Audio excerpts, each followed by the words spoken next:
bwana, TFF na bodi ya ligi, simamieni kanuni kuhusu mashabiki. TFF na bodi ya ligi, simamieni kanuni kuhusu mashabiki.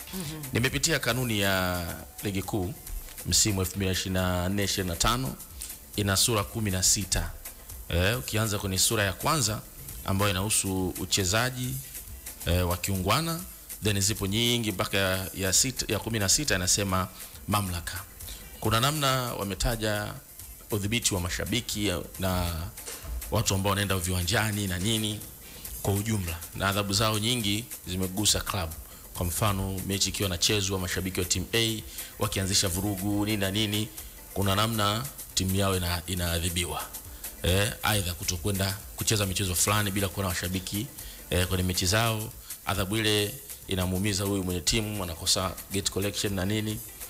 Hizi ni baadhi ambazo zinazungumza kwa kama kundi, adhabu za kama kundi.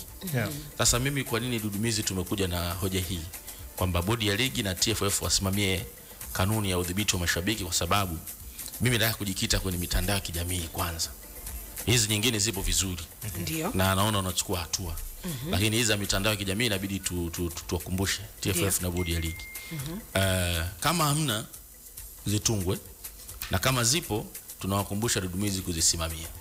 Kwa sababu mimi nimeona interview nyingi sana, mashabiki, vijana kwa wazee, wamekuwa wakipata nafasi ya kuhojiwa na online media hizi, wakiwa wanatoa tuhuma nzito kuhusiana na viongozi walioko kwenye bodi ya ligi na wengine ngazi ya rais wa TFF na baadhi ya viongozi wa TFF. Wamekuwa wanatoa tuhuma nzito ambazo kuna muda hazijibiwi, zinabaki hivyo mpaka zinaanza kuzoeleka kuzungumzwa tu, kitu ambacho kinazuaga taharuki na wakati mwingine zinajenga chuki kati ya waongoza mpira pamoja na watu wanaowasimamia. Sasa ile sio nzuri, hilo kitu cha kwanza. Lakini cha pili, wapo watu ambao wanatukana na kuongea maneno ya dharau kwenye mitandao, kwenye hizi online media kuhusiana na viongozi wakubwa wa mpira hapa nchini. Nishawahi kusikia interview moja ya mwanadada shabiki wa Yanga, alikuwa anamtolea maneno ambayo si ya heshima kabisa ya Rais Karia wakati ile sekeseke la dabi kuahirishwa. Maneno ambayo yeye akiambiwa na mtu mwingine aidha amekosea au hajapatia, hawezi kuyakubali. Hawezi kuvumilia. Yeye mwenyewe anayeongea. Alikuwa anamwambia, na nilivyoona umri wake ni dada, lakini nikamtazama Rais Karia ukiondoa uongozi labda na mapungufu kama binadamu mwingine, ukiwaweka hapo akamwambia dada haya, mwambie yale maneno ulikwenda kusema, nadhani hauwezi kwa sababu ni mazito. Unaelewa? Alikuwa anayazungumza kwa kujiamini, ana hasira, ana hisia kubwa. Huyo ni mmoja. Yupo pia wa Simba mmoja alizungumza kwa kusema, Rais Karia, uamuzi wako si ovyo, sijui na nini, na wewe mwenyewe umekaa sijui na nini. Ile mtu alishukuliwa, anaitwa Dr. Mohamed, shabiki wa Simba. Alipoweka kwenye kamati ya maadili kueleza kesi yake, haikuwa imetoka kujulikana nini kinaendelea mpaka leo. Mimi nimefuatilia sana Kachero, sijaona maamuzi yote yalitokea.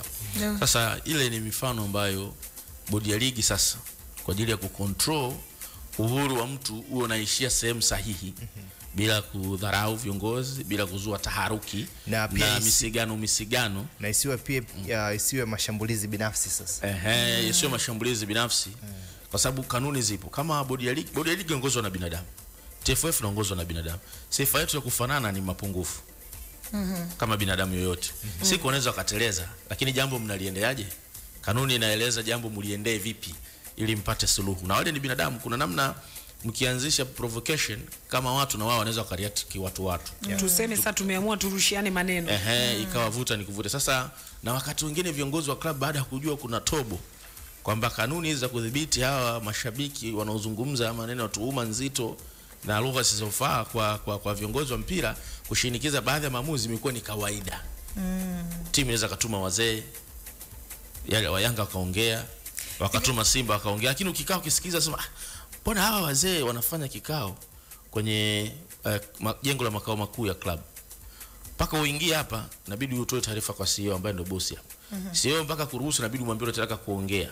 Kama kina hoja, kama kina mpaka yeye anakuambia fanya, maana yake naye amekiunga mkono na ndo kauli ya club.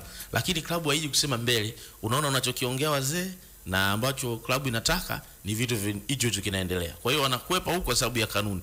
Lakini sisemi watu wasitoe maoni, watoe maoni kwa njia inayofaa. Kwani wale wanakuwa ni wale mashabiki kabisa ambao ni wanachama, labda wanachangia kabisa, wengine ni wanachama, wana kadi za zamani, wana nini? Yes.